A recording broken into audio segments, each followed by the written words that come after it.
Le hockey, c'est vraiment une passion pour moi. Jeune, je suivais le hockey avec mes parents. C'était vraiment important pour toute la famille. Mon père avait des billets de saison en plus. Mon père, il y allait jamais. C'est tout le temps moi qui étais l'heureux élu pour aller avec mon frère au Forum pour voir les Canadiens. Le deck hockey, c'est vraiment une deuxième famille pour moi. Jouer avec des copains, avec de la famille, des amis. Fraterniser avec eux, c'est vraiment le plaisir. Avant et après la partie, de pouvoir jaser ensemble. Et quand on joue la partie, la compétition embarque un peu, là. C'est vraiment le sport qui vient me chercher et m'aide beaucoup là, avec ma santé. Ça fait 7 à 8 ans que je sais que je fais du diabète de type 2. Auparavant, je prenais des bandelettes et la piqûre sur le bout du doigt, qui était vraiment qui était pas agréable. Là.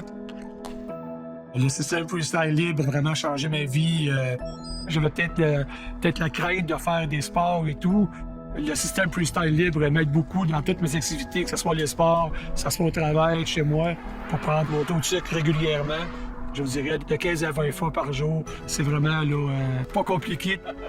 Avec le capteur, que je sois n'importe où, pendant 3 secondes, et les résultats sur mon cellulaire, où j'ai pas obligé de transporter plein de choses. Et ça m'a donné de liberté. Ça m'a comme motivé à vouloir prendre soin de moi. Mon diabète est vraiment plus contrôlé. Je travaille en aéronautique et je travaille de nuit. Avant, je stationnais mon auto toujours proche de la porte. Là, présentement, je le stationne mon auto assez loin, là, quasiment 1500 pas pour me rendre à mon poste de travail. C'est vraiment de quoi de fantastique, dans le fond. Le système FreeStyle Libre m'a aidé beaucoup à avoir une meilleure vie saine et en santé. Merci au système FreeStyle Libre. Je m'appelle Michel et je vis avec le diabète.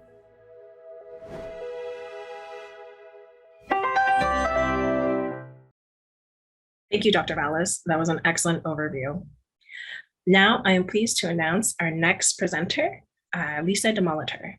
She is both a registered dietitian and a member of the Diabetes Frontline Forum Event Advisory Committee. Today, Lisa will be talking us through the data that are provided by the latest glucose monitoring sensors and how we can use this data to make clinical decisions. But before I throw it over to her, I would like to express our thanks to Abbott's Diabetes Care Division, who brought us today's session. Now, Lisa, over to you. We can all agree that diabetes management has evolved tremendously in recent years. The improvements in technology are impressive. Sensors instead of finger pricks and the inclusion of smart devices are some of the benefits that we can see on the surface. But what I find most impressive is how these advancements have given more power to the folks who use them. My disclosures are on the right, and my goal is to describe the benefits of sensor-based technology over traditional monitoring methods. I would like to use a case study to show that sensor technology isn't just for folks who take insulin. It can also be very helpful for approaches that include mostly lifestyle change. And I also want to be practical and share some tools. This is Ella. She had gestational diabetes in previous pregnancies and has just been diagnosed with type 2 diabetes. Her nurse practitioner has started her on metformin, and her primary goal is to lower A1C to target. She enjoys a busy and active lifestyle with her partner and 2 kids, and she's interested in learning more about food, but feels that she's in a bit of a rut. Before we go any further, I wanted to do a quick and basic review of sensor technology. We see here 4 red dots representing finger stick glucose levels, and all of them are within range. The line shows sensor data, which is the true story because it captures significantly more data. And this data shows times of highs and lows that are missed by finger sticks. The picture on the left shows you the anatomy of sensors. You see here that there's a filament sitting in interstitial fluid. The filament contains chemicals and enzymes that react with the glucose in the fluid. The chemical reaction is translated into an electronic message and is sent wirelessly to a device that will receive and display it. Now, interstitial fluid correlates well with plasma glucose, but it can lag if glucose levels are changing quickly. On the right is an image that describes lag time using a train analogy. The front of the train corresponds with blood glucose, whereas the caboose corresponds with sensor glucose. In times where the rate of change is rapid, the difference between the two will be more pronounced. In times where the glucose is more stable, the difference will be very little or none. And of course, as technology improves, the lag time becomes less and less. Regardless of the brand or device, the data seen at a glance is similar. The user can see their current glucose, a graph of past glucose readings, and a trend arrow. And the trend arrow will describe the rate of change of glucose. And for many, this trend arrow in particular is a game changer.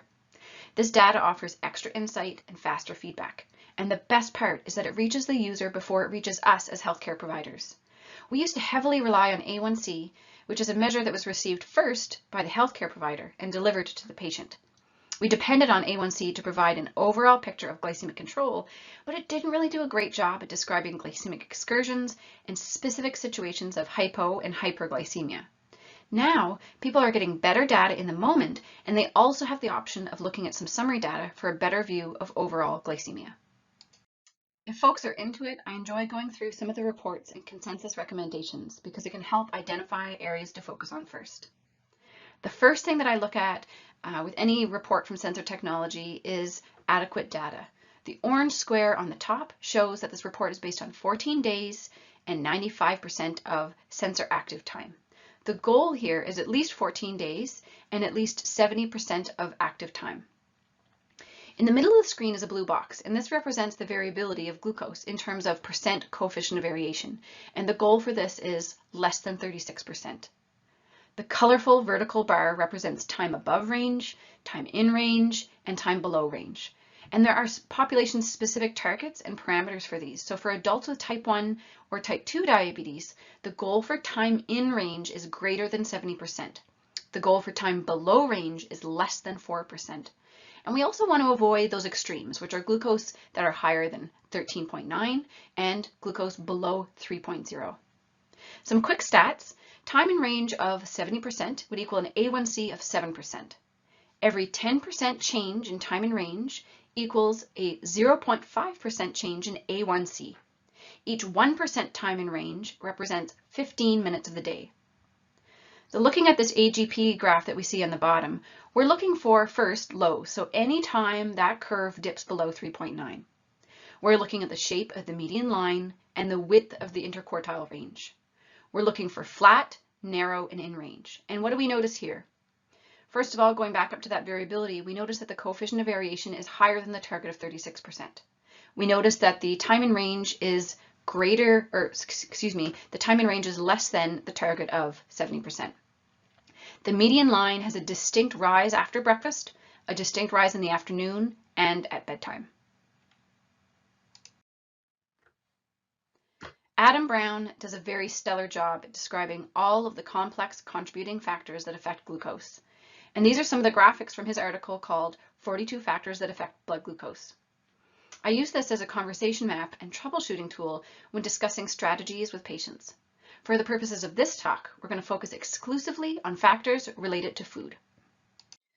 There are many methods and tools to teach glycemic effect of food, and I usually start by talking about the 4 different kinds of macronutrients: carbohydrates, protein, fat, and alcohol, and how each of these can affect glucose.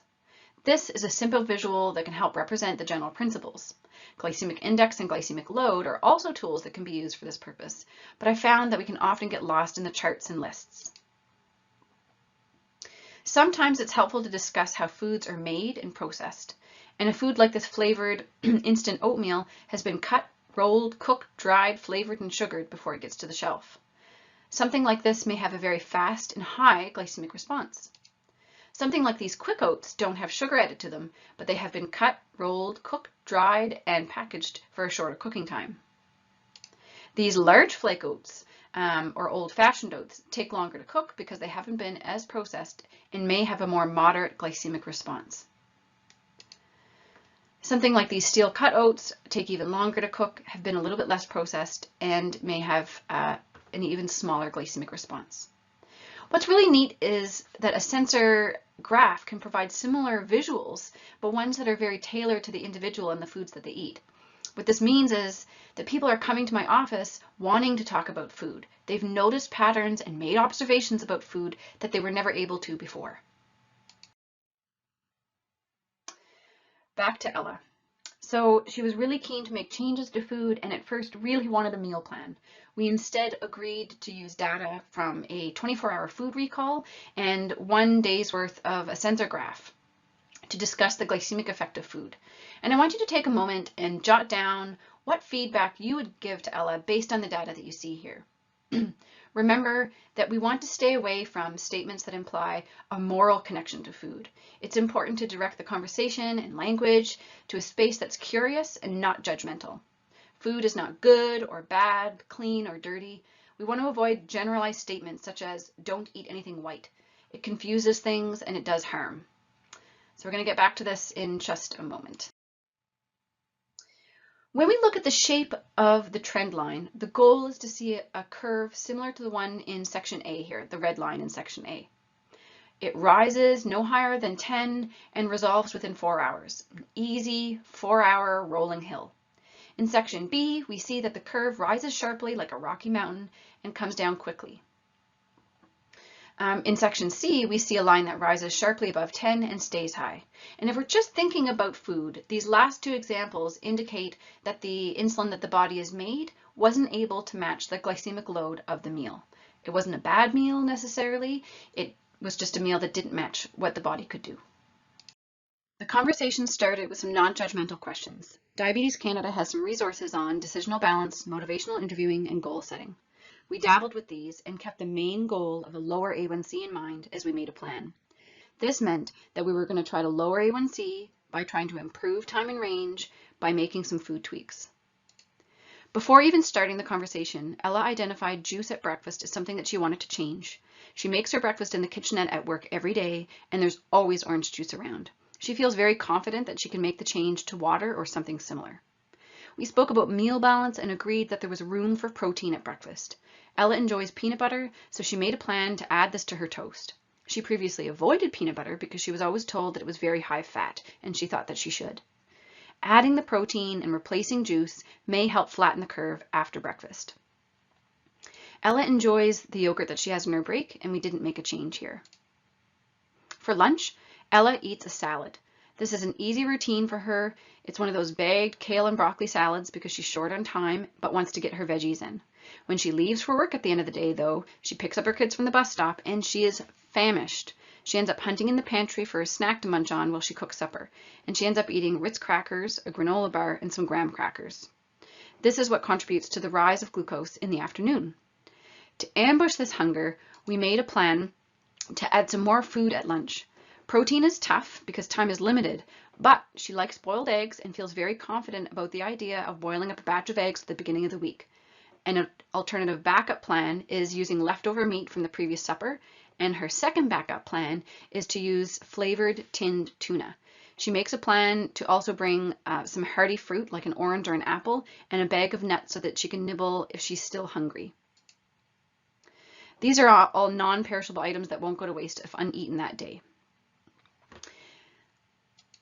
Ella really enjoys her supper. It's easy and works well for her family, so we didn't make any change here. And the bedtime snack was actually a legacy effect of when she had gestational diabetes, and the meal plan suggested 3 meals and 3 snacks in between. She notices, however, that this is more of a habit than anything. And we reviewed a few resources on mindful eating, hunger cues, and some strategies to put theory into practice. So did any of these suggestions match what you jotted down originally? Did you take notes related to adding more fiber with the toast, or looking at the carb count of the yogurt, or looking at the salad dressing at the noon meal? These are all valid suggestions. The ones that we ended up doing, though, were driven by the patient. The next 2 slides aren't relevant to Ella because they are used for insulin dosing, but in the spirit of sharing valuable tools and adding a lot of value to this 15-minute presentation, I threw them in. On the left is a chart to adjust insulin for trend arrows. Note, though, that each brand of sensor technology has its own algorithms, and these tools are very brand specific, and they're tailored to ISF. The image on the right is a screenshot of an interactive version of this tool. In every version, it will suggest more or less insulin depending on the trend arrow, activity, and that type of thing. Many folks find it helpful to have these as suggestions. If folks are interested in analyzing their current carbohydrate ratios, they can acquire this Mealtime report by inputting the grams of carbohydrates eaten and the dose of mealtime insulin. The report will show visual and numerical results to help determine if adjustments are needed. My final parting thoughts are that sensor technology is a tool for knowledge. There's no room for judgment or shame. I like to use the tool 42 Factors as a conversation map. I like to use tools from Diabetes Canada related to behavior change. There's some great examples of non-judgmental questions, decisional balance tools, and goal setting sheets. For Ella in particular, her main goal was to lower A1C to reduce complications. She was really keen to try food tweaks before adding medication, and we always wanted to try to make these tweaks realistic, given time constraints, family, likes and dislikes, and we always checked in on readiness for change and confidence. We use some tools for mindful eating. Diet culture has created a lot of damage, and we all have a lot of unlearning to do. And lastly, we have to remember that there's no one-size-fits-all approach to changing food.